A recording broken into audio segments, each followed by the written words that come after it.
Ils forment le premier bloc. Et ce n'est pas un hasard. Ils font et défont l'actualité, ils analysent, ils jugent. Ils donnent les vraies réponses. C'est cela, oui. Le premier bloc. C'est sur Planète Hockey, la radio.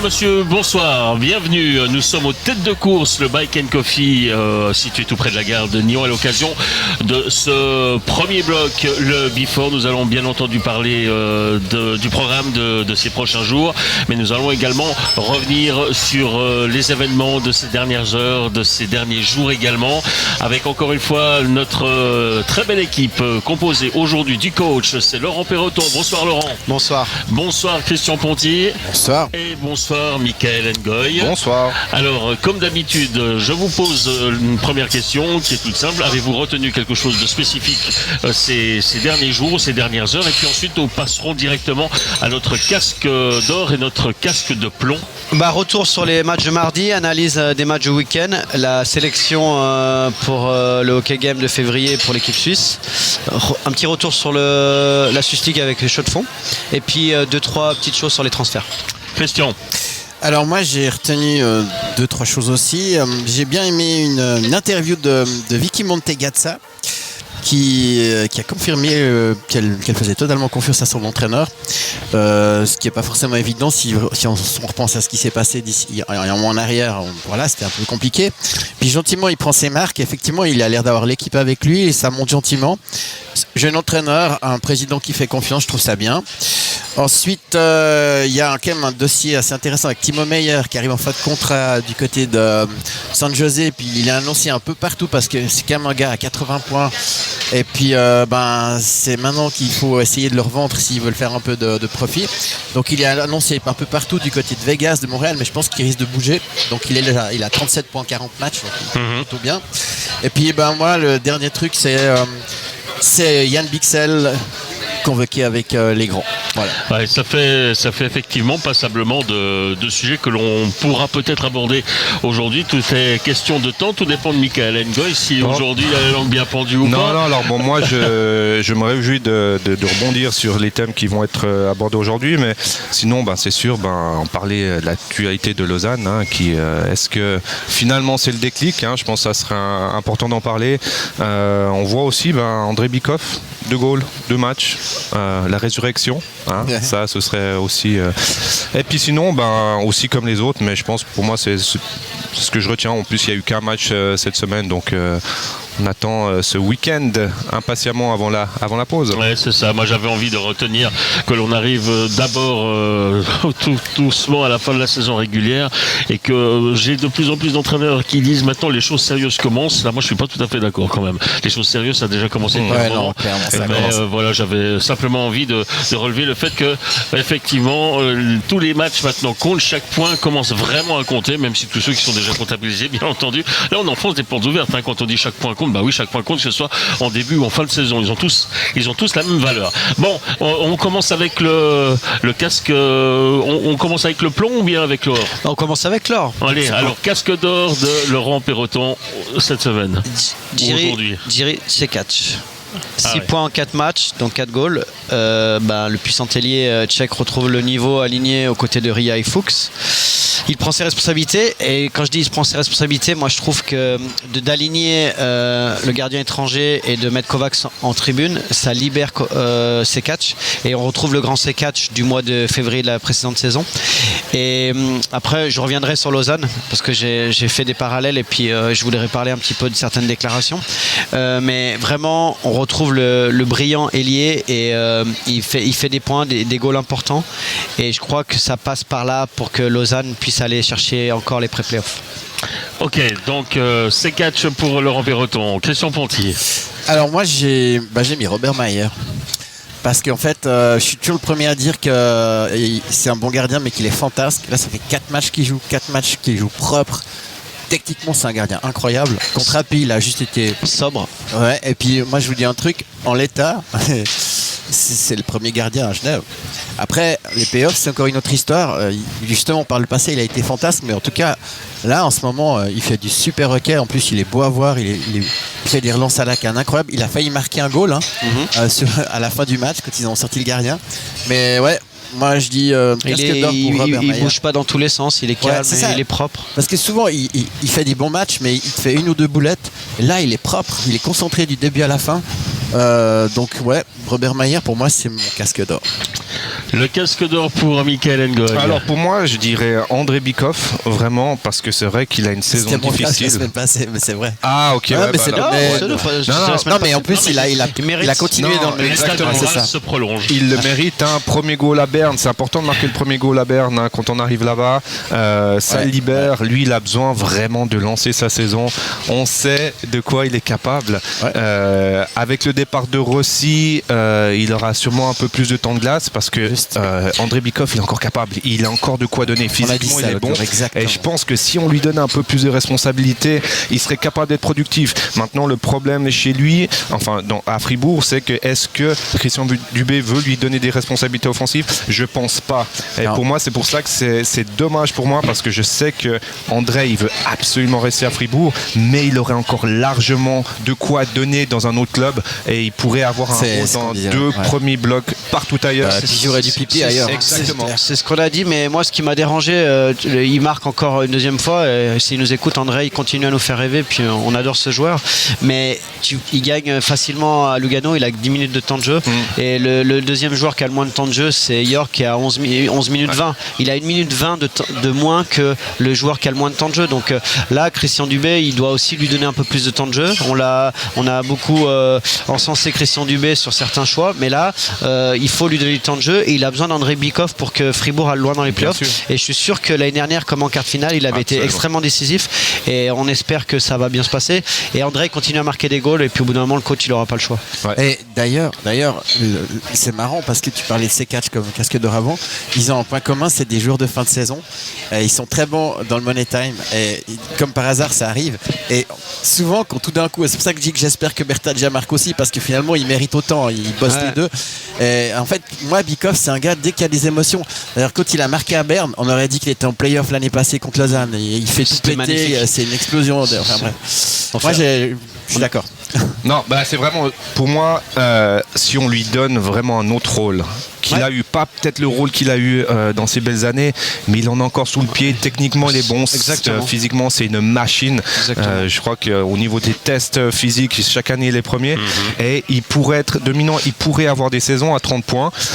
Maintenant c'est à lui de choisir, il sait que ce rôle il l'aura sûrement pas à Fribourg, donc est-ce qu'il accepte, déjà est-ce qu'il aura un nouveau contrat, mais est-ce qu'il accepterait de jouer toujours dans ces conditions? Mais pour moi je vois ce qu'il pourrait donner ailleurs, une équipe comme Bienne par exemple, ou une équipe... Toi tu le connais très bien, mais moi ce que j'ai eu l'impression l'année dernière, c'est plus il a du temps de jeu, plus il a du volume de jeu. Tu vois ce que je veux dire? Et comme c'était une série avec beaucoup d'émotions, il avait beaucoup joué en box-play, et plus ça allait, et finalement il a fini où? Sur le premier bloc. Et c'est là-dessus où je pense que Fribourg doit bien réfléchir, parce que moi je suis complètement d'accord avec toi, je pense qu'il a encore de belles années devant lui. Bikov avec 15 minutes de temps de jeu, de la confiance, c'est un super joueur. Et puis tu peux même le mettre sur un deuxième powerplay, je veux dire c'est un playmaker. Et puis, une fois que tu es un playmaker, tu sais pas, parce que quand tu es un playmaker à 22, tu l'as aussi à 35 ans, cette vie-là tu ne le changes pas, quoi. Mais je prends guère Bikov, je suis désolé, mais tout d'un coup c'est toujours un joker qui peut sortir à un moment donné où ça marche pas, et ça, c'est ça quand même un sacré joker. Et à vous entendre parler comme ça, on se rend compte que c'est vraiment un sujet qui passionne, non pas seulement à Fribourg, mais un peu partout, quoi. C'est des bonnes personnes. Ouais, absolument. Moi, j'avais aussi un casque d'or à vous proposer aujourd'hui, et on va rester à Fribourg. C'est Simon Seiler qui vient de signer un contrat de 2 ans. Ça veut dire quand même que grâce à Simon Seiler, Dubé prouve que finalement maintenant il prospecte pas mal et il donne la chance à un jeune. Il avait essayé avec Scheidegger, ça n'a pas marché. Il a eu l'échange Scheidegger-Seiler, et avec Seiler ça marche, et Seiler est désormais le 6e défenseur de Gauthieron pour la saison prochaine, et je pense que c'est un bon signe venant de la part de Christian Dubé. De Christian Dubé et de Gerd Zenozern, parce que c'est Gerd qui va beaucoup prospecter dans les patinoires lorsque Fribourg joue, et puis qui ramène un petit peu ces éléments à Christian, et puis on a donné la chance à ce joueur-là, et puis il performe, et dans son rôle-là il est intéressant, et je pense qu'il a une bonne marge de progression encore, et c'est une bonne chose aussi pour les jeunes joueurs de la région. Et puis ça confirme peut-être que, parce que lui il est dans un registre un peu à la Vaigno, et ça confirme peut-être qu'il veut un gars. Il y aura un défenseur plus offensif. Exactement. Voilà, et il y a des noms qui circulent. Bon, ce qui est vrai, c'est que c'est quand même plus facile de s'imposer en tant que défenseur défensif qu'en défenseur offensif. Et puis certainement que Chavailla va gicler aussi, sans être méchant. C'est bien possible. Voilà, du coup, il y aura de la place. Alors moi j'ai été voir, je suis beaucoup Fribourg, et c'est vrai qu'il est sobre, il faut une bonne première passe, il est solide, t'attends quoi de plus avec une équipe comme ça? Je crois que un peu à Kevin fait dans le genre. Voilà. Mais il est beaucoup plus grand, beaucoup plus gros, et je pense qu'il a une marge de progression plus importante, donc c'est un transfert intéressant. Moi je trouve ça intéressant. Et puis s'il arrive à être solide vraiment comme ça et faire une bonne première passe, c'est vrai que pourquoi c'est le nouveau Ngoy de Fribourg. Non, mais ce que je voulais dire par là, c'est qu'on peut s'éviter une licence comme un Bagno et puis un Vessiria. C'est ça. Ouais. On passe au casque de plomb. Aïe, attention. Alors moi, le casque de plomb, c'est Steve Dreyfus. Alors je précise, je le connais très bien, puis je l'apprécie. Je vais pas faire le consultant et parler sur le ton de l'évidence, mais en fait, ce qui m'a dérangé. Il m'a énervé au Pocaliste aussi. Si vous faites allusion à ça. Je fais allusion à ça, mais en fait, sur le fond, je comprends. Quand il dit il y a une réglementation, c'est les clubs qui votent, il a complètement raison. C'est un petit peu comme l'histoire des joueurs dans la zone du gardien. Ça, il faudra modifier ça, parce que si vous faites trop de body pump, vous avez vos fesses qui dépassent, puis ça annule les goals. Donc ça, il faudra annuler ça. Ensuite, l'autre chose, c'est ce qu'on veut, c'est aujourd'hui, il y a un déficit d'image au niveau de l'arbitrage par rapport aux performances, mais moi, je vais les défendre un petit peu sur un point, c'est la logistique. Ils sont pas mis dans les meilleures dispositions. Est-ce que la formation est suffisante? Je pense pas. Quand on met beaucoup d'amendes aux joueurs, je pense que cet argent pourrait servir aussi à faire de la formation. Ensuite, la communication. Donc la communication, c'est avoir un micro et puis expliquer ce qui s'est passé. Peut-être que là, les gens, ils seraient beaucoup plus aptes à comprendre les décisions, et puis surtout communiquer après les matchs lorsqu'il y a des grosses erreurs, en disant voilà, moi j'ai pensé comme ça, et puis ça, un mea culpa, ça calme tout le monde. Mais là, en fait, Steve Dreyfus, en parlant, il a été un poil arrogant, un poil sur la défensive, un poil agressif, et du coup, il renvoie une image de tous les arbitres, et c'est ça le problème. C'est qu'il y a eu beaucoup de polémiques par rapport à ses propos, et en fait lui il a voulu défendre sa corporation, mais il l'a mal défendu. Il aurait dû être beaucoup plus décontracté en disant voilà, il y a un règlement, nous on est obligé de faire avec le règlement. Surtout que lorsqu'on entend Schmidt parler, il explique qu'il s'est excusé pendant le match. Après le match, l'arbitre il a fait un rapport en disant que c'est ok. Bah, si c'est ok, pourquoi suspension? Et moi je vais même plus loin, je vous l'ai déjà dit la semaine dernière, un jour on va tomber sur un joueur très très très agressif qui va aller prendre un avocat au tribunal arbitral du sport, parce que là, comme on discutait en off avec Mika, si ça arrive en play-off, vous vous rendez compte les conséquences? Et là on revoit la scène, il n'y a aucune volonté, il est complètement il y a tellement il y a le bruit du public, il y a 12 joueurs sur la glace, il y a la pression de résultat, il y a tellement de choses, c'est vraiment involontaire. Il y a un exemple en France, il y a Fleury là, qui avait joué à Lausanne, le français, il a pris 10 matchs parce qu'il a checké un arbitre. C'est complètement normal, là il n'y a pas de souci, rien à dire. Mais là lorsque le joueur et l'arbitre, on est d'accord sur le fait que c'est vraiment involontaire, et s'il n'y a pas de blessure.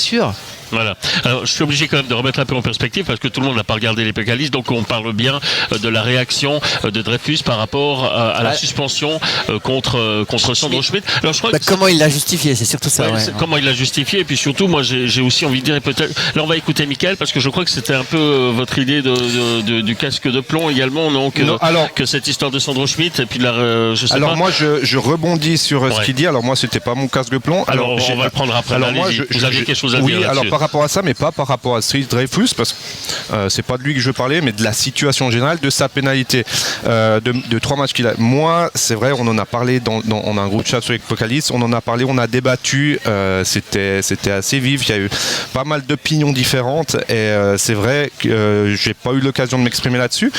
Mais ça me rend fou, ça me rend malade de voir que quoi que ce soit volontaire, involontaire, on cherche pas à savoir, on cherche pas à comprendre plus directement ces 3 matchs. C'est caporaliste, bing. Voilà. On a vu les images totalement involontaires.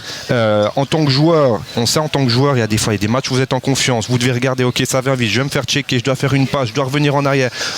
Des fois, on a 1 seconde pour prendre une décision. Si encore on n'a pas des yeux derrière les fesses.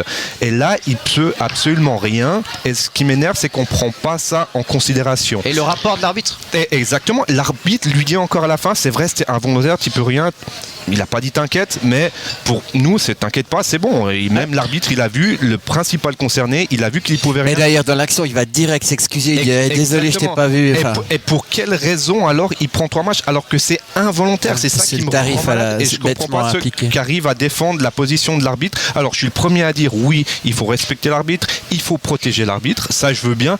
Mais quand c'est involontaire, il est où le manque de respect à l'arbitre? C'est involontaire, il le voit pas. Alors c'est pour ça que oui, peut-être une sanction, peut-être, mais alors c'est au cas par cas. Ça veut dire qu'ok, là c'est involontaire, moi je donnerais absolument rien, mais c'est vrai que des fois si on a un doute, tu dis ouais, il aurait pu à la limite le voir et tout, alors à la limite donne un match. Ouais, mais là c'est trop. Alors cas inverse, un arbitre qui blesse un joueur. C'est ce que j'allais vous dire justement. Moi ça m'est arrivé. C'est-à-dire qu'à l'engagement avec le sifflet, ça a coupé le menton. En fait, dans le mouvement, le sifflet de l'arbitre a coupé le menton d'un joueur.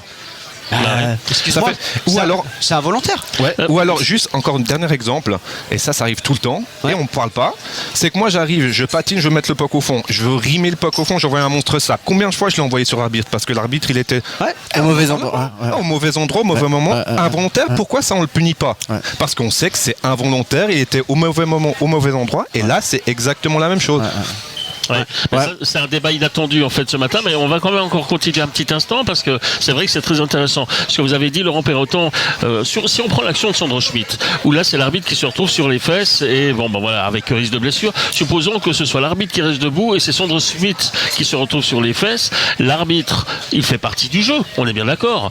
Donc pourquoi est-ce que finalement lui est finalement serait blanchi parce que lui il risquerait rien du tout et puis le joueur effectivement, voilà le débat. Donc quel est exactement le statut de l'arbitre sur la glace? Si un arbitre dévie le puck au fond des filets, le but il est valable, donc il fait partie du jeu. Là c'est exactement la même chose. C'est ça. Alors c'est l'histoire de réglementation, il faut changer ça. Moi ce qui me choque dans tout ça, et notamment l'attitude de Dreyfus, c'est l'absence de bon sens.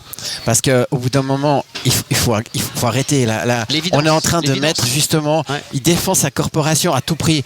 Mais c'est pas parce que tu es arbitre que des arbitres font jamais d'erreur, et c'est pas parce que tu es arbitre que tu peux pas dire effectivement, il y a quand même une zone grise là. Là, c'est noir ou blanc. Et puis surtout, le noir ou blanc, il n'est pas justifié. Et en plus, il est profondément injuste. Et en plus, faut pas oublier qu'en plus, il paye 3300 balles d'amende. Le gars, honnêtement, comme tu dis, je sais pas ce qu'ils en font, c'est 3300 balles. Mais en tout cas, moi, ce que je trouve.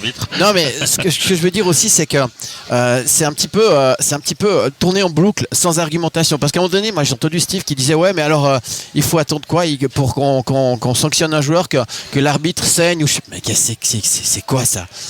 Il y a rien de tout ça là-dedans. Moi, je trouve que c'est complètement déplacé. Ça passe par une volonté politique du chef des arbitres en changeant cette mentalité. C'est-à-dire que la corporation des arbitres, non, il n'y a pas une corporation des arbitres, il y a une corporation du hockey. C'est-à-dire que les arbitres, les entraîneurs et les joueurs, on doit travailler ensemble. Et il faut arrêter de dire pour le produit hockey. Est-ce que tu as déjà vu un médecin critiquer un autre médecin? Vous n'êtes pas médecin. Par rapport à la formation que vous avez déjà. Du coup, c'est caporaliste, il décide. Donc, du coup, il faut absolument changer ça. Et quand je vois Marc Vigand qui, dans son rapport, dit ouais, c'est involontaire, etc. Voilà, ça c'est bien. Pourquoi ils en tiennent pas compte? Et puis il peut communiquer après en disant voilà, là on va même pas saisir le juge unique parce que j'ai regardé les images, c'est involontaire, on s'est expliqué et en plus en faisant ça, déjà le joueur et l'arbitre, la prochaine fois qu'ils se voient, il y a un monstre respect. C'est dans ce sens-là que je dis qu'il faut du bon sens. Et puis Vigan, il a fait quelque chose qui allait dans l'ordre du bon sens.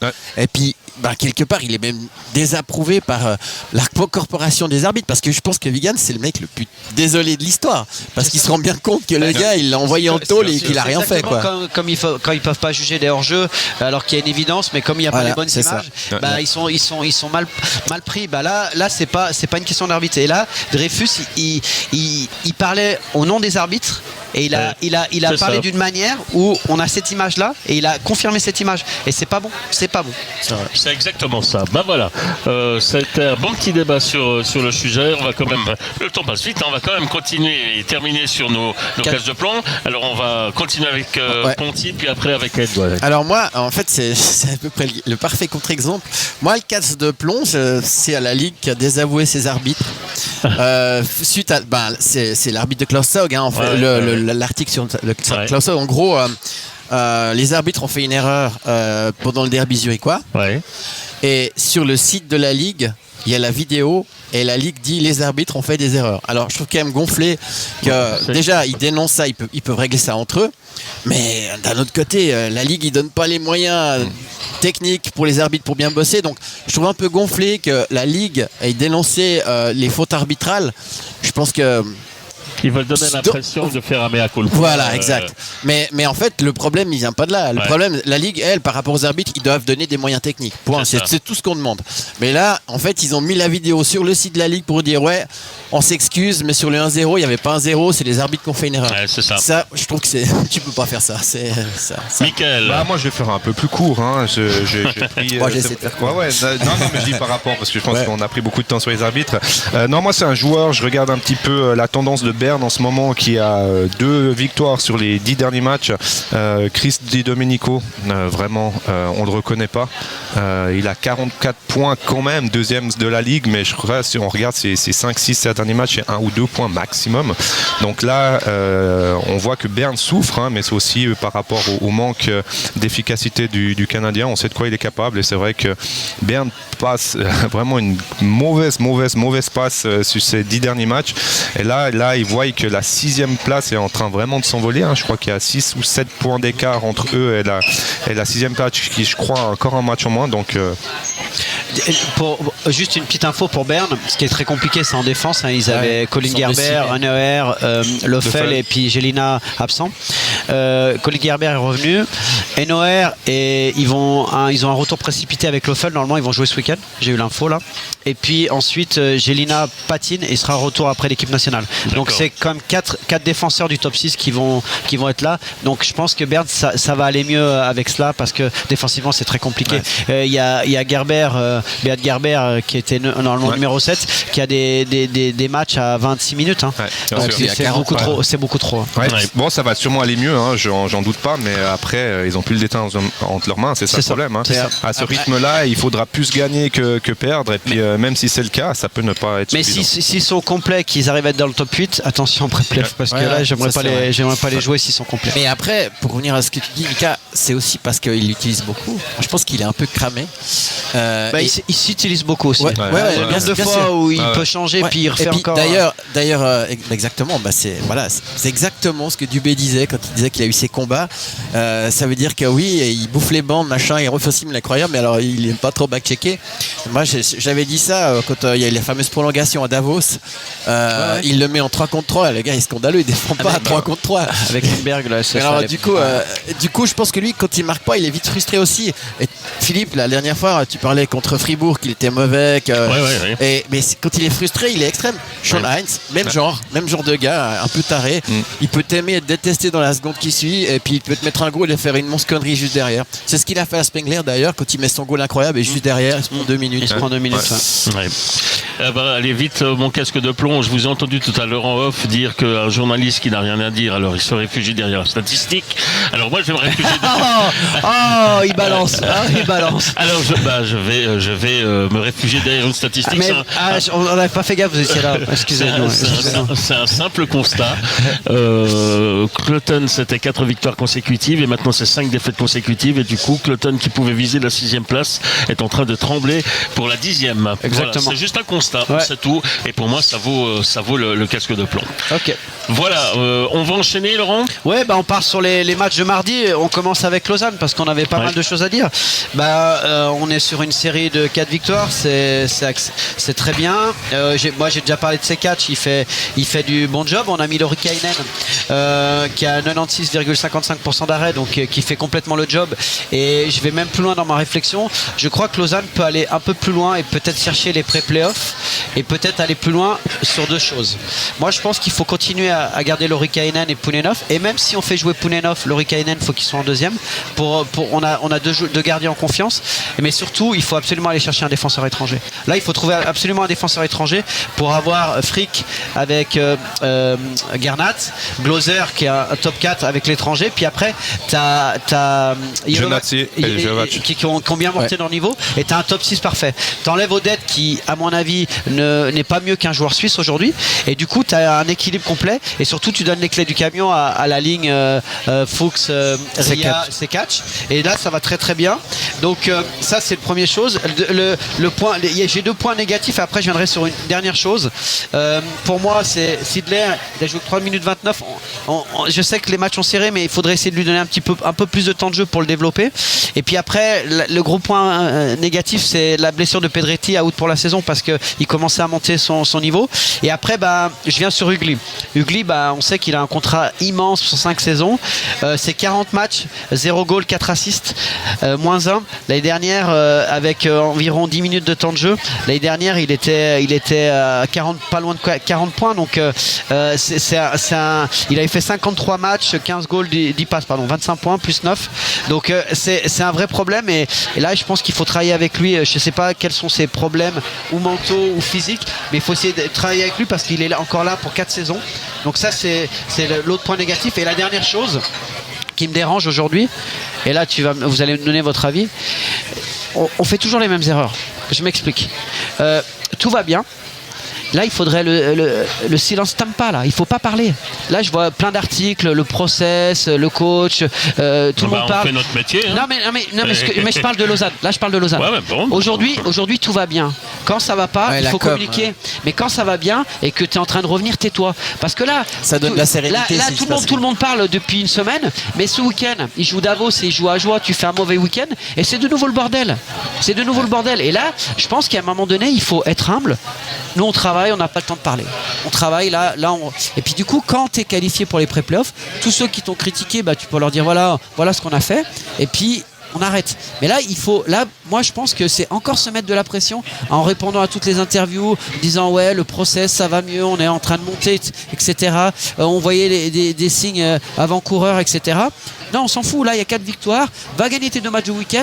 Tu as la pause de l'équipe nationale. Tu peux te reposer, faire 2-3 jours de congé, mettre une bonne ambiance dans l'équipe et puis aller chercher ses pré-playoffs. Juste une dernière chose que je veux vous dire. Tout le monde dit Lausanne, c'est incroyable et tout, etc. J'ai pris de Cloton jusqu'à Ajoie, la dernière place. Sur les 10 derniers matchs, écoutez bien. Ajoie, 13 points. Lausanne, 14 points. Langnau, 13 points. Lugano 14 points, Ambry 15 points, Cloton 13 points. Donc tout le monde avance. Hein. C'est loin d'être gagné.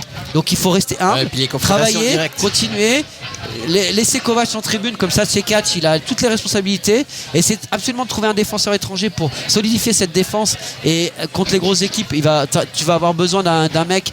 Et puis si tu as un bon défenseur étranger qui est fort physiquement, Gloser il va encore être meilleur. Gloser pour moi, là la passe qu'il fait à Sekatch, je pense qu'il peut encore monter son niveau. Et je suis très content de le revoir et j'espère qu'il va continuer pour les championnats du monde. Vas-y, déjà, c'est marrant parce que Lausanne a un petit peu le même cas de figure que Genève avec ses gardiens. C'est-à-dire que Lurikainen, il a 4 matchs et puis il a été bon, il faut reconnaître. Les 2 premiers contre Langnau, voilà, mais après là, ça devient vraiment pas mal. Donc, effectivement, la gestion des gardiens, ça va être intéressant parce que finalement, Poulenov était bon avant que Lurikainen joue, donc il faut quand même les garder en température. Ça, c'est quand même un truc. Oui, mais là, avec 4 victoires. Ouais, bien sûr, mais ce que je veux dire, dans tous les cas. C'était obligé de remettre Lurikainen. Ouais, oui et non. Parce que Poulenov, 5 matchs sont joués. Tu sais comment ça peut aller dans la tête du gardien. Mais là, c'est difficile. Mais c'est pour ça que je parle du coaching staff. Eux, ils vont avoir ce job. Ensuite, ce qui marchait bien, c'était vraiment la ligne Maillard, Pedretti. Donc, du coup, ça veut dire que tu parlais du Gli. Moi, je trouve que justement, ils avaient une super ligne. C'était un truc qui marchait. Et au terme de comment dire, de connivence entre eux. Ouais, et puis surtout, le côté. Les gars du club cherchent. les Maillard, c'est en train de devenir joueurs de concession. Voilà, c'est en train de devenir l'âme. Pour l'âme du club, un gars comme Maillard, il est important. Qui s'entendait bien là avec Almond, c'est un peu différent. Alors justement, Almond, j'espère pas qu'il reprenne ses pénalités parce que c'est son gros problème. Et maintenant, Lausanne, défensivement, il joue bien. Et ils sont disciplinés, pas de pénalité. Et Almond, c'est un tueur de pénalité, mais c'est un gars qu'on donne aussi. J'espère juste qu'il assimile le truc. Et puis, quand même dire un truc, dans le jeu défensif, Salomaki, il est important. Et je pense que maintenant, ça va jouer défensif. On l'a vu, tous les scores, c'est des 2-1, 3-1, ça va être serré.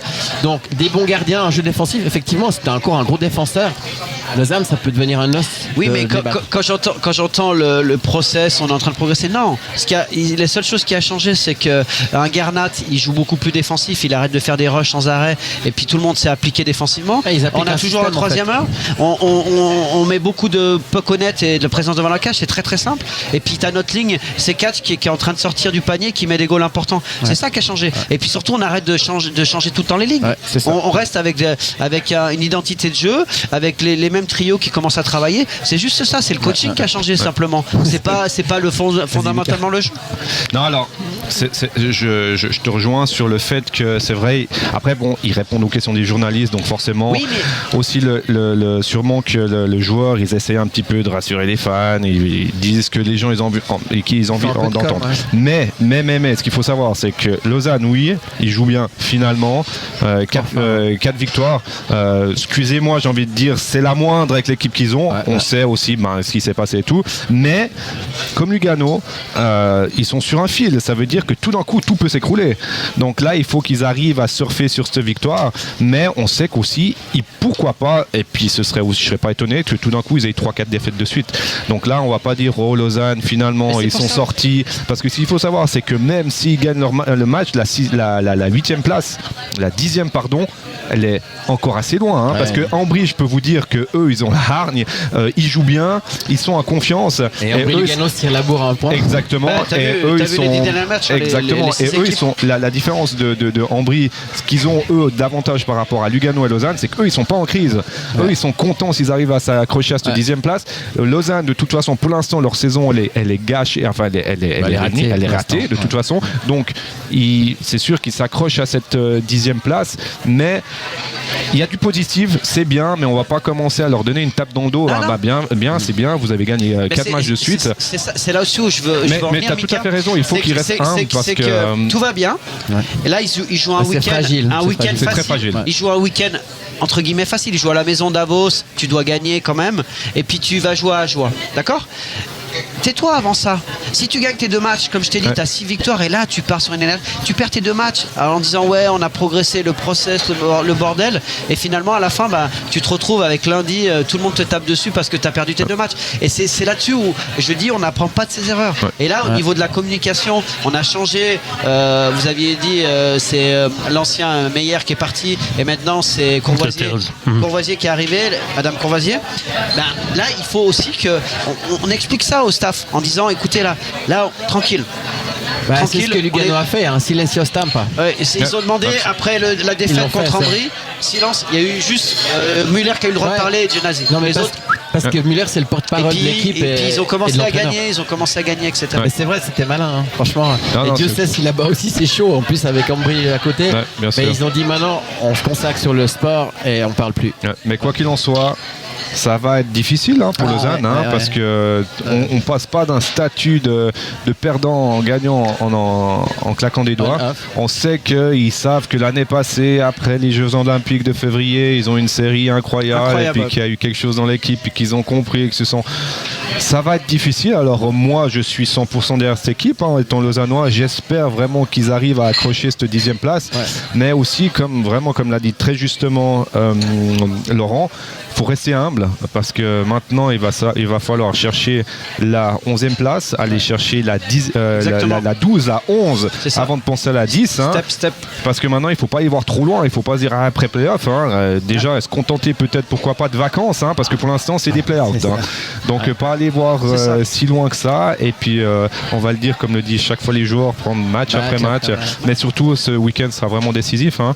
Et après, savoir si la pause elle arrivera au bon moment, s'ils arrivent à enchaîner deux victoires de suite, on verra. Mais en tout cas, tout reste ouvert. En début de saison, qui aurait dit qu'un gars comme Salomaki serait important en fin de saison? Parce que c'est vrai qu'il a bien été critiqué en début de saison. Mais tu vois, ça veut dire que c'est important, les étrangers. C'est un joueur de triple. Raffle, il met des goals importants. Exact. Donc c'est bien pour Lausanne. Ouais. Autre précision sur Lausanne, où on passe à Genève.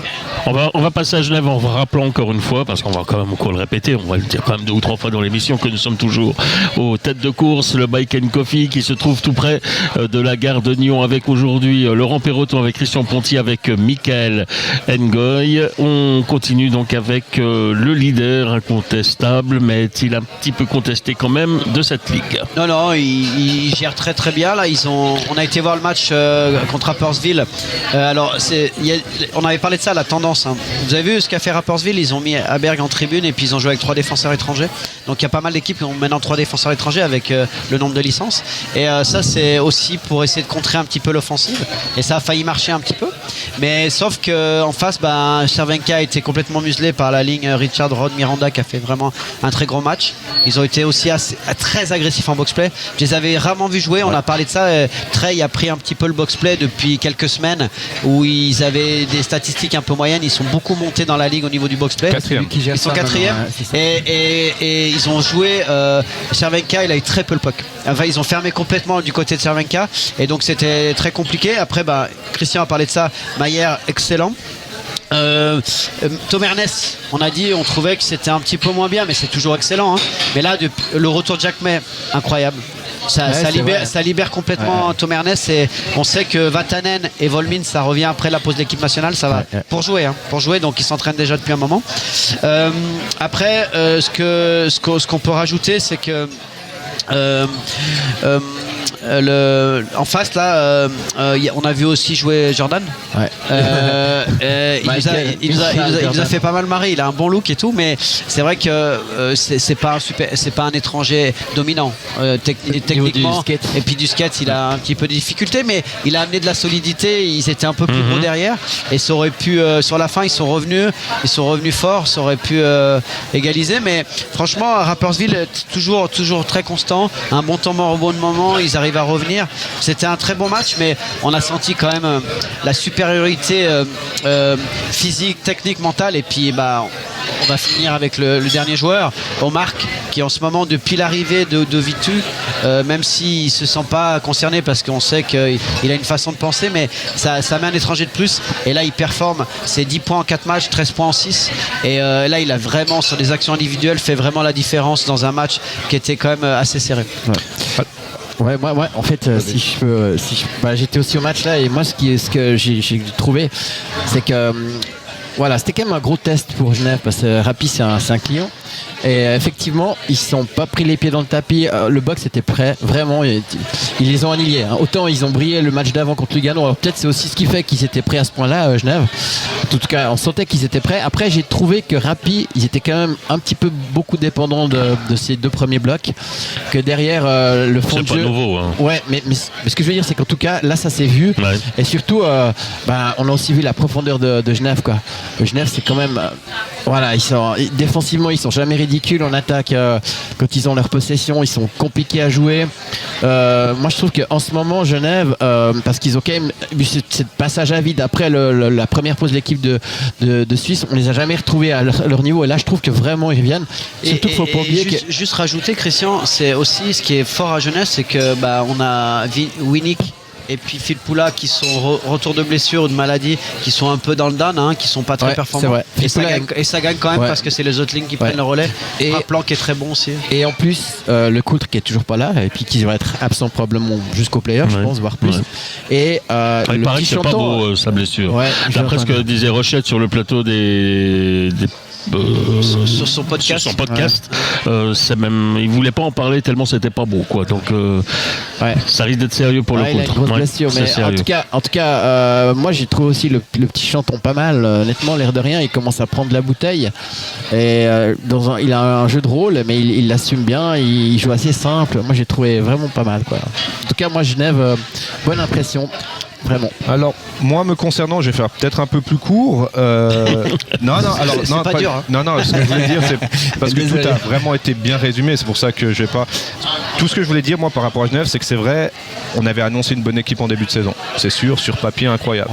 Ils ont eu un excellent début de saison. Moi-même, je me suis demandé jusqu'à quand ça va durer. C'est vrai, l'euphorie du début et tout. Ensuite, ils ont confirmé. Et aujourd'hui, jusqu'à encore pas longtemps, tout le monde parlait de titre, mais pour moi, non, arrêtez de parler de titre. Mais c'est vrai que maintenant, je commence à me dire, pourquoi pas Genève cette année, vraiment, parce que il y a eu ce week-end test de double confrontation face à Bienne, où Bienne n'a pas eu un mot à dire, où vraiment ça a été du leadership, ils ont surclassé. Ils ont joué 60 minutes. Et puis moi, ma question vraiment, c'était de savoir comment est-ce qu'ils allaient agir et réagir face à un moment où ça compte, ou que c'est important. On l'a vu, c'était un très bon défi, un bon challenge face à Bienne. Ensuite de ça, Rapperswil, qu'il faut savoir, c'est 8 victoires sur les 10 derniers matchs, ils survolent tout aussi. On parle beaucoup de Genève, de Bienne, mais Rapperswil, attention aussi. Ils sont réguliers, c'est vrai. Et encore, c'était un très bon match contre Rapperswil. Honnêtement, ils font tout juste, ils sont là quand ça compte, ils supportent bien la pression. On regarde au niveau des statistiques, c'est vrai, au niveau des joueurs, c'est juste hallucinant. 44 points, 41 points, 40, 39, 38. C'est hallucinant. Ils ont des joueurs comme Rod, Miranda, qui sont capables et de faire des points et de jouer défensif. Comme tu l'as dit, Laurent, ils ont très bien. Pouliot et puis Bertagia qui est dans ce rôle-là. Absolument. Donc ils ont vraiment tout. Ils ont 2 super gardiens. Et c'est vraiment une des seules équipes de la saison avec Rapperswil qui n'ont pas vraiment connu de crise. On regarde Fribourg, c'est 5 défaites, 5 victoires. Crise très courte en fait. Exactement. Zurich, ça a été 6 défaites de suite et tout. C'est l'équipe la plus régulière. Absolument. Avec et Rappi, puis c'est mérité. Et puis je pense qu'ils sont bien tenus.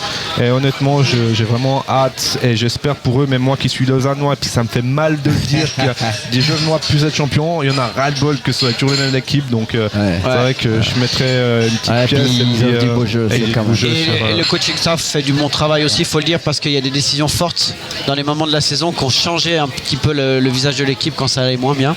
Et ils le font très très bien. Et je crois qu'il y a un gros travail qui est fait à ce niveau-là. Et rien n'est au hasard. On a vu qu'au niveau du box-play, ça n'allait pas. On a beaucoup travaillé. Et je les ai trouvés incroyables en box-play mardi soir. On enchaîne au choix à Joie, Bienne ou Fribourg. On va aller sur Fribourg. On va aller dans l'ordre du classement. Fribourg. Moi j'étais content de revoir Reto Berra. Je pense qu'au niveau du coaching staff, il y avait un soulagement aussi. Il a été très bon, il est facilité par ses coéquipiers et puis par le fait que Koskinen a eu un match compliqué, 64% d'arrêt. C'est vraiment le flop avec Kaski là, Koskinen, vraiment l'attitude, tout. L'attitude est bizarre. L'attitude est pas bonne et puis et là, moi j'ai même été plus loin dans ma réflexion. Je me suis posé la question et je sais que ça peut arriver par moment. Tu pourras répondre, Mika. Ma question était la suivante, c'est que ça allait très très bien à Lugano, puis on a voulu changer le gardien. Schlegel faisait complètement le travail. Et je me demande si le directeur sportif n'est pas un petit peu intervenu par rapport au budget et puis les 2 années de contrat de Koskinen en disant il faut le faire un peu jouer, le remettre dedans. Et ça a été une erreur. On a vu, ils ont pris une grosse claque. Alors des fois, de prendre une grosse claque comme ça peut te remettre aussi, ça peut faire du bien. J'ai lu que Connelly est blessé, un problème musculaire, donc ça c'est une énorme perte parce qu'il est exceptionnel. Donc voilà, mais pour revenir à Fribourg, Andrei qui marque là, on était tous contents. Le powerplay, 3e, ça monte, ça se rapproche gentiment de Genève, 26-42. Par contre, le box-play toujours problématique, 11e. Et puis après, là ce soir, il a l'équipe au complet. Il y a tout le monde qui retourne de blessure. Sorensen qui était blessé, qui revient. Donc là, maintenant on arrive dans le money time. Et je pense qu'avec Berra dans les buts, s'il arrive à confirmer et puis pas avoir de douleur, on va voir le vrai Fribourg. Tout le monde est en santé et je suis impatient de les voir, mais ça c'était une victoire très importante à Berne en prolongation, d'aller gagner à Lugano, ça remet Fribourg sur les bons rails. Moi j'avais marqué Pour moi, Berra, ça va être le vrai test parce que c'était pas un vrai test. Le pauvre, c'est pas de sa faute. 5-0. On va voir un petit peu comment ça va se passer pour lui. Mais en tout cas, j'espère vraiment qu'on retrouve le bon Berra. Ce week-end, ça reçoit Zurich et ça match of the week, ça va à Genève. Hein. Ouais, alors justement, donc là, c'est un vrai test. Hein. Exact. C'est pour ça que je parlais de vrai test contre une grosse équipe. Et puis deux grosses équipes. Et puis, est-ce qu'il va l'aligner 2 fois?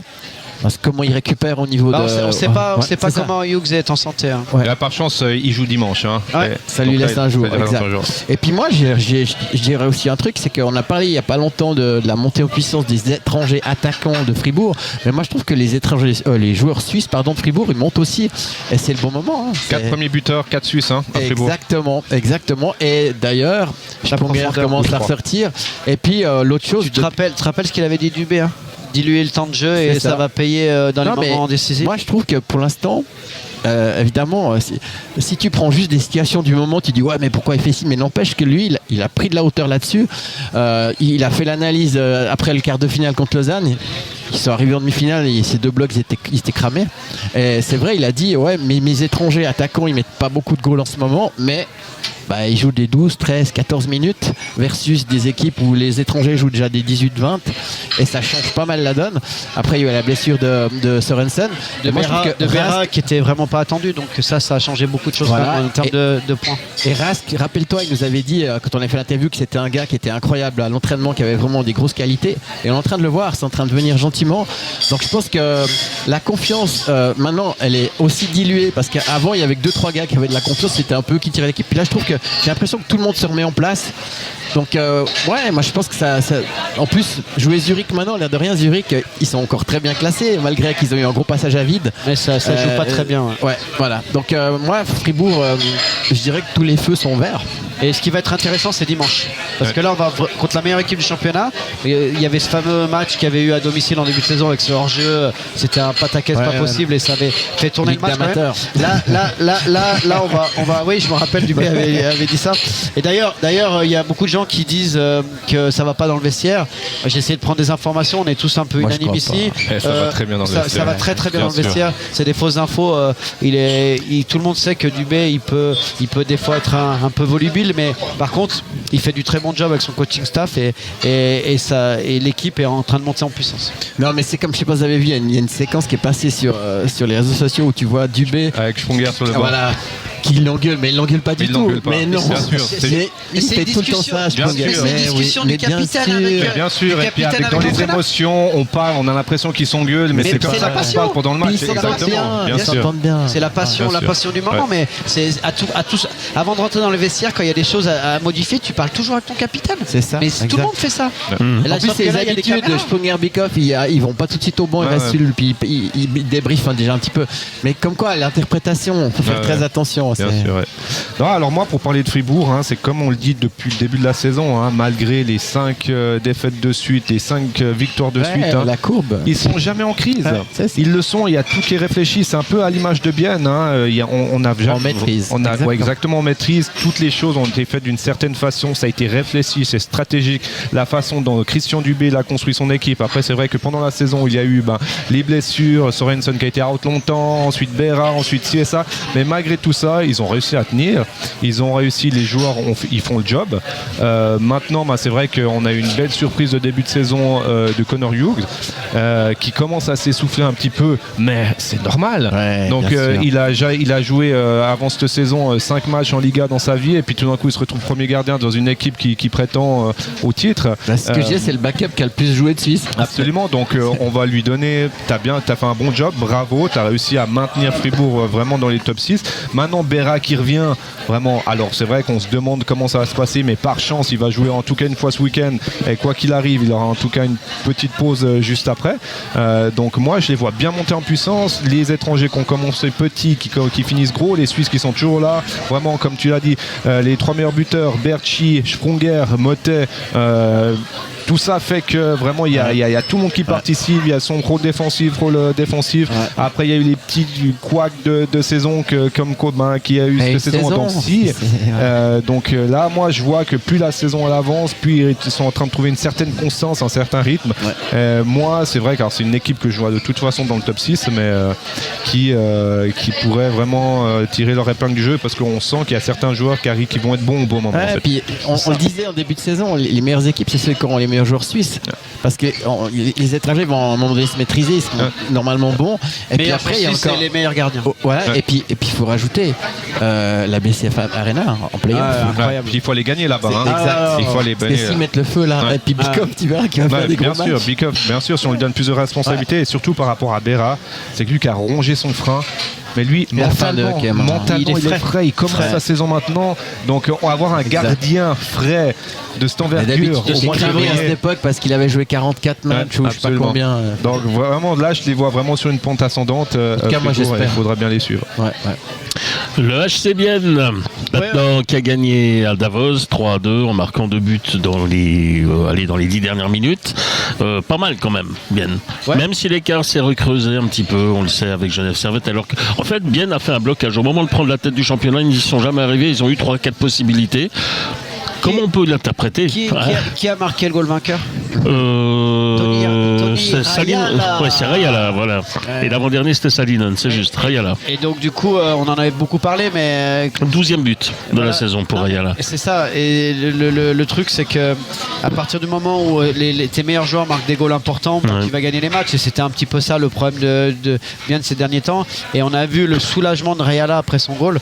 Donc, ça, c'est très bien. Puis, c'est un joueur que j'aime beaucoup.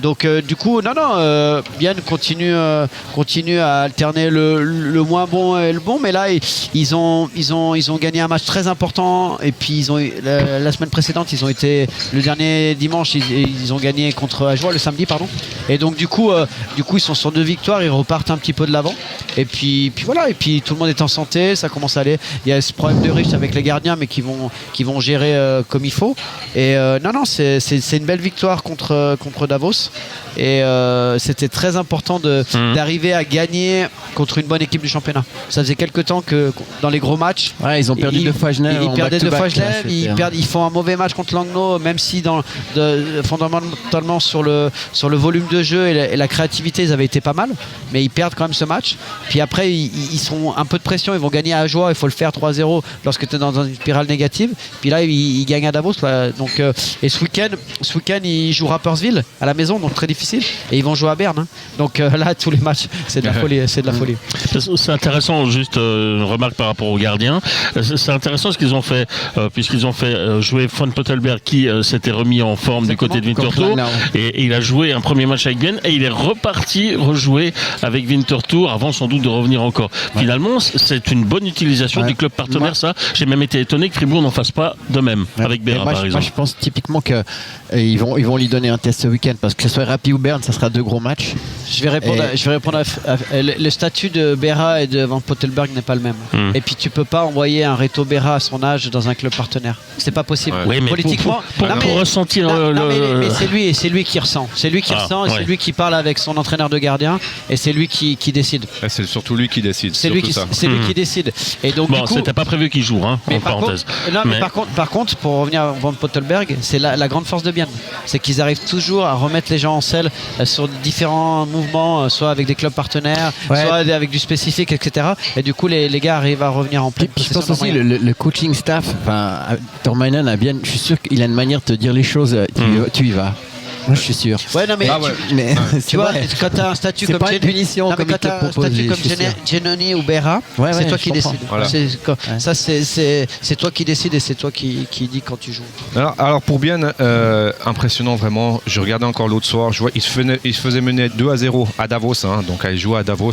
Et en plus, Davos, c'est l'équipe en forme sur ces 10-15 derniers matchs. C'est vraiment très solide. C'est du 70-80% de victoire. Et on sait avec Bienne, on sait très bien. Je regardais pas Davos Bienne parce qu'il y avait trop d'affiches alléchantes, mais je zappais de temps en temps. Et on sait qu'avec Bienne, quoi qu'il arrive, ils peuvent être. Tout d'un coup, je me rappelle un fameux match contre Zurich où ils perdaient 3-0, ils ont fini marqué 4-3. C'est hallucinant. Vraiment, on sent qu'il y a une alchimie dans ce groupe, on sent qu'il y a une ambiance. On a eu encore Noah Delémont sur le plateau d'Epocaliste il y a 3-4 semaines. Il est très drôle d'ailleurs. Il est très drôle et puis il est très très mature comme garçon. Confiance, mais vraiment il est très lui il est très très intelligent et il nous disait vraiment même pendant l'entraînement il rigolait avec l'entraîneur, il se prenait au jeu quand il faisait des concours à la fin, bref on sent qu'il y a quelque chose qui se passe. Moi ça me rappelle vraiment les belles années 2010-2013 aussi à Fribourg où on s'amusait beaucoup dans le vestiaire et on ressent la même chose à Bienne et ça à la fin c'est les choses qui font la différence. Comme on a dit, niveau des gardiens ça se passe bien, les étrangers, les joueurs suisses, ils ont tout. Est-ce que ce sera leur année?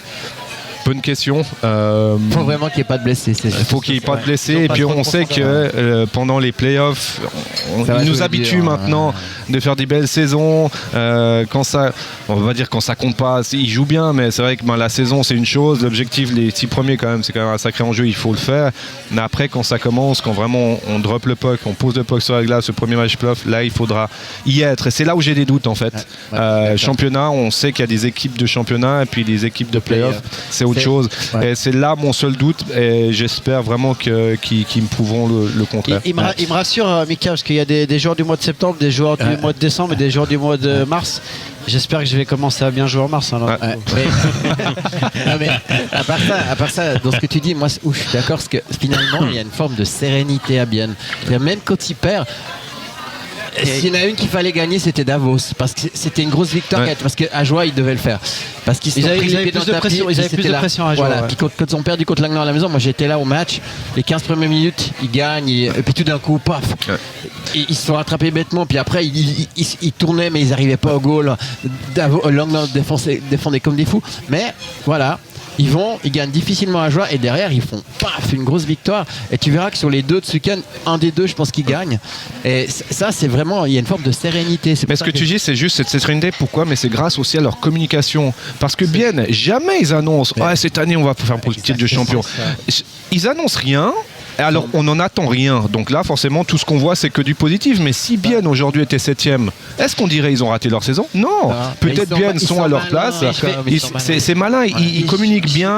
Je vais plus loin dans ta remarque, c'est que justement aujourd'hui pour moi dans le hockey business aujourd'hui en Suisse, le responsable de com et le chef de presse, il doit être très très bon.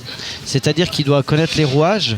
Quand ils prennent Berset par exemple à Fribourg, il connaît les rouages du journalisme, mais il connaît aussi bien le hockey et le monde du hockey. Ce qui fait que quand j'explique sur Lausanne par exemple, là en ce moment il faudrait pas trop communiquer, c'est justement ça, sentir les moments de saison où comme ça t'évites de mettre de la pression sur l'équipe. Et bien ils le font très très bien. Et c'est pour ça qu'aujourd'hui dans les clubs, la grosse réflexion c'est le gars qui va communiquer et qui va venir aux interviews avec les joueurs, il doit être très très bon et très intelligent et comprendre ce milieu-là un petit peu particulier. Oui, peut-être. Ouais, et puis cette sérénité, tu la sens dans les interviews justement. Ouais. Mais et puis ouais. Enfin... Oui, mais les journalistes, on est aussi les premiers à râler quand à Fribourg on nous impose 3 joueurs à la fin du match, on peut pas les choisir. Ouais. On n'est pas très content non plus, faut l'avouer. Le temps passe vite. J'aimerais quand même qu'on dise 2 mots sur Ajoie. Oui, après vous voulez encore conclure sur la National League. Ouais. Puis j'aimerais vraiment dire un mot sur la Chaux-de-Fonds et sur Holton aujourd'hui. Ajoie, une belle victoire avec une petite frayeur, 3 goals encaissés en 3 minutes à la 47e minute. Par contre, Tchatcho, 92% d'arrêt. J'ai beaucoup aimé le line-up.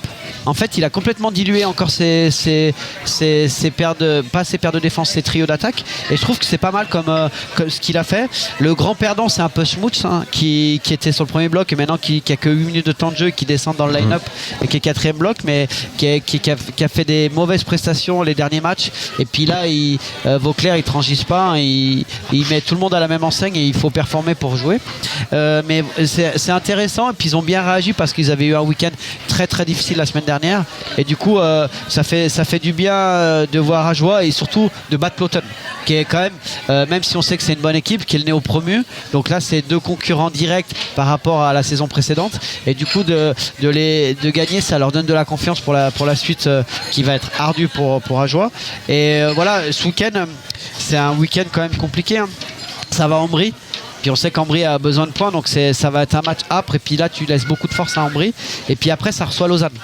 Donc c'est un week-end, c'est deux équipes qui sont en forme en ce moment, Ambry et Lausanne. Donc, mais voilà, ils ont rien à perdre. un rôle d'arbitre maintenant. Ils ont un rôle ils peuvent d'arbitre. plus prétendre autre chose ils ont un que rôle bien se d'arbitre. préparer. Mais par contre, là où j'ai bien aimé Vauclair, c'est justement d'avoir ok, ça perd, on joue pas bien, on n'est pas content, on modifie, on le dit, et puis du coup on regagne. Donc ça remet du baume au cœur à cette équipe. Ouais, un joueur en fait, ce qu'il y a, c'est qu'ils font tourner, c'est ce qu'on voulait, pour essayer d'arriver en confiance. Ils évitent les longues séries de défaites. Cette victoire contre Automne, elle fait vraiment du bien. Et puis les temps de jeu sont bien dilués. Hein. Exact. Les étrangers, ils font tourner 17-18 minutes. Et moi je pense qu'ils ont un rôle d'arbitre pour les autres équipes, mais pour eux c'est important de continuer de gagner les matchs à cadence régulière pour rester dedans, quoi.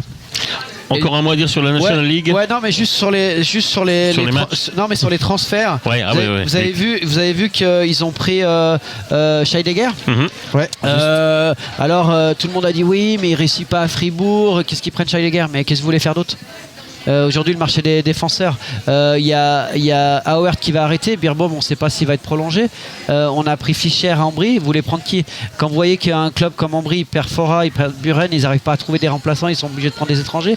Vous êtes à jour, vous n'êtes pas sûr de rester en National League, vous voulez prendre qui? Donc c'est un bon transfert. Surtout que Joël, forcément, d'avoir le profil qu'il a à Fribourg, ça marchait pas, c'était sûr. Hein. Ça. On a Diaz, on a Gunderson, il n'y avait plus de place pour lui. Et là, il pourra s'exprimer. Il pourra s'exprimer à Jean, on va lui donner des responsabilités. Et il sera pas. Il aura un rôle de défenseur offensif qu'il ne pouvait pas avoir à Fribourg. Exactement, et puis on va peut-être baisser un petit peu le temps de jeu de Brennan qui arrive à 34 ans gentiment, donc du coup ça peut rééquilibrer les pertes de défense avec un Fischer qui peut jouer avec Brennan très défensif. Donc malgré l'incertitude du fait de rester dans cette ligue, on arrive à faire des transferts, des transferts corrects. Je rigole quand vous dites un Brennan qui peut jouer défensif. Non, j'ai pas dit ça, j'ai dit que Fischer qui peut combler les manques défensifs de Brennan. Voilà, c'est ça. Voilà. On va dire ça comme ça. Bon, on passe à la Swiss League un moment parce que rapidement, mais j'aimerais quand même parler de la Chaux de Fonds parce qu'alors, on va pas dire qu'on les a pas vus venir, hein, mais il y a Holton qui se trouve maintenant dans une situation de doute, on va le dire franchement, et ça redistribue sans doute les cartes avant les playoffs. Écoutez bien les statistiques, hein. 13 victoires lors des 13 derniers matchs, Chaux de Fonds. Pour parler d'Holton, c'est 4 défaites en 13 matchs. Donc c'est pour ça qu'aussi l'avance a fondu. Meilleure attaque, 4,56 goals par match. C'est tout simplement énorme. Deuxième défense de 21. Troisième powerplay, deuxième boxplay. Là, il reste deux matchs. Chaux de Fonds va à Langenthal, un match pas facile et reçoit Bâle. Oui, j'ai regardé, ils peuvent terminer en tête. Hein, et puis parce qu'Holton, c'est compliqué. Holton joue Zurich et va à Viège. C'est le match de Viège qui va être décisif pour la première place, je pense. Les grosses statistiques, c'est Oslund, le gardien, 93,29. C'est vraiment énorme. Ils ont eu longtemps Niffler blessé, le frère du gardien de Rapi, et du coup c'est Rotli qui a joué, qui a des statistiques à 91,46, donc la profonde différence se joue là aussi. Et Niffler est revenu, donc on va voir un petit peu. Et puis surtout au niveau du top scorer, Tom Anderson, 62 points, top score de la ligue. Asherman, Olivier. Ackerman, c'est pour moi une des grandes révélations. 59 points. Ouais. Et quand j'ai regardé ça, j'ai dit incroyable, 59 points, et Schwery à 45 points. Et ces gars, ils sont pas sur les mêmes trios. Et des gars qui auraient peut-être leur chance en Ligue supérieure. La grosse tuile aujourd'hui que j'ai eu hier au téléphone, c'est Berton. Berton qui se faisait opérer aujourd'hui. On lui fait un prompt rétablissement, mais c'est vraiment dommage de perdre Berton parce qu'il était très très important. Et quand il avait des blessés, il le faisait même jouer en défense. Donc il a beaucoup d'expérience. Et ça, c'est un joueur qui.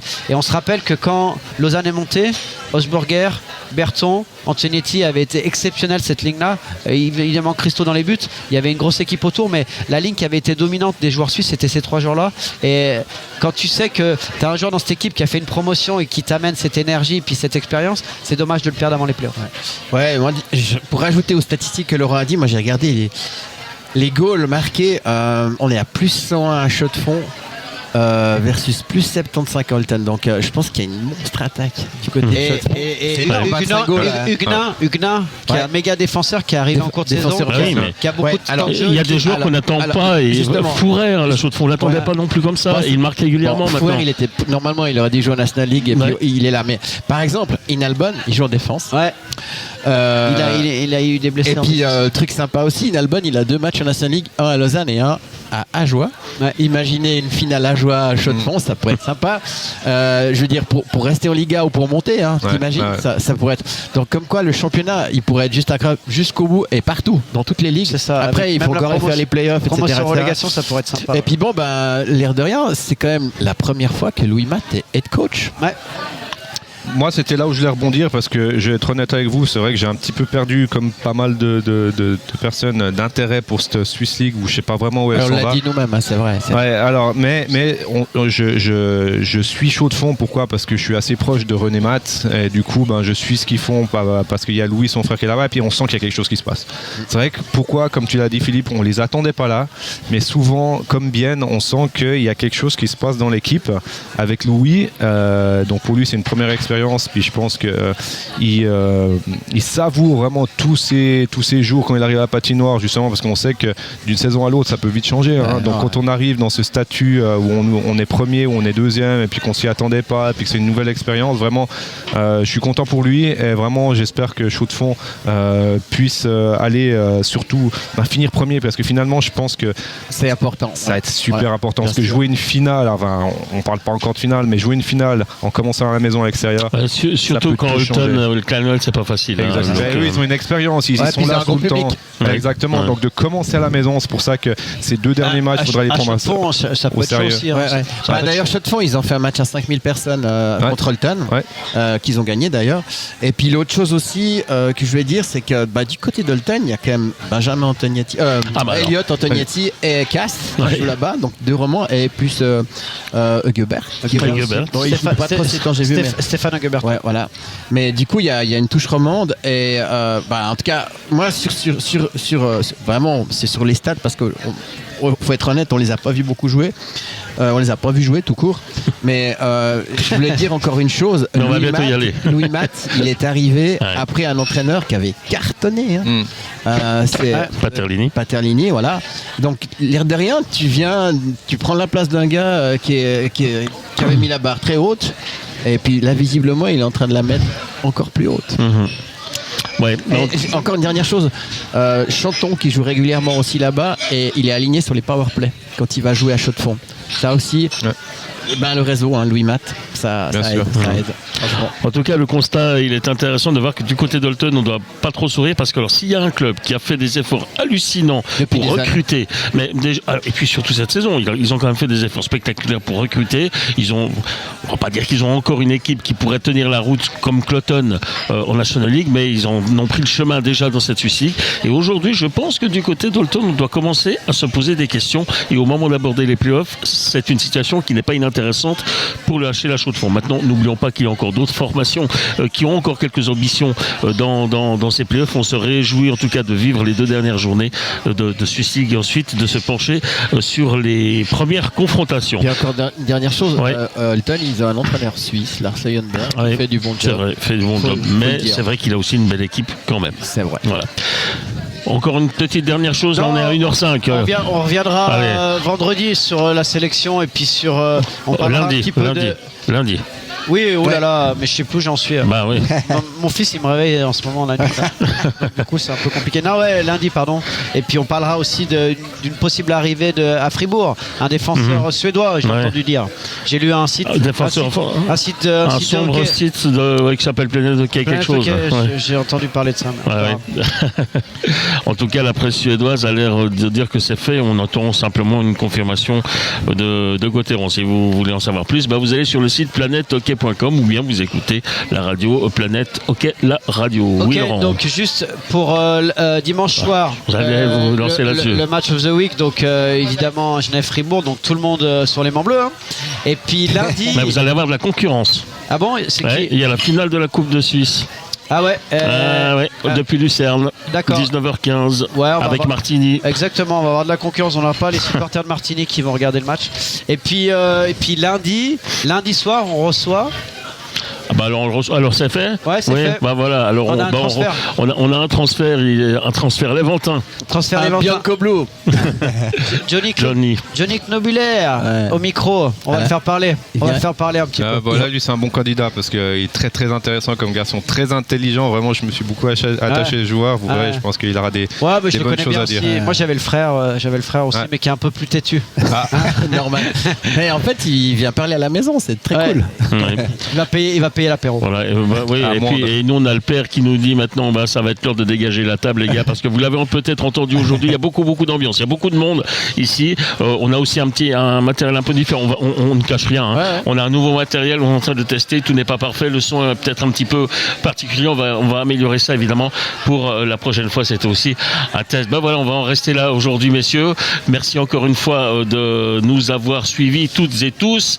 C'était le premier bloc, le Before, en compagnie de Michael Ngoy, de Christian Ponty, de Laurent Perroton, Philippe Ducarreau au micro, qui vous recommande plutôt. Commander, c'est peut-être encore un peu prétentieux, mais qui vous recommande encore une fois que, vous le savez, ce hockey sur glace est un sport magnifique, et le hockey sur glace c'est bien, mais le hockey sur place c'est mieux. C'est mieux. Tellement mieux. Et n'oubliez pas de réécouter nos émissions. Il a oublié de dire quelque chose. Et vive le hockey roman. Et vive le hockey roman. Et n'oubliez pas de nous retrouver également sur notre chaîne YouTube Planète Hockey Center. Merci de nous avoir suivis. Merci à toutes et à tous. Et à lundi pour une nouvelle édition du premier bloc. Bye bye. Bonsoir.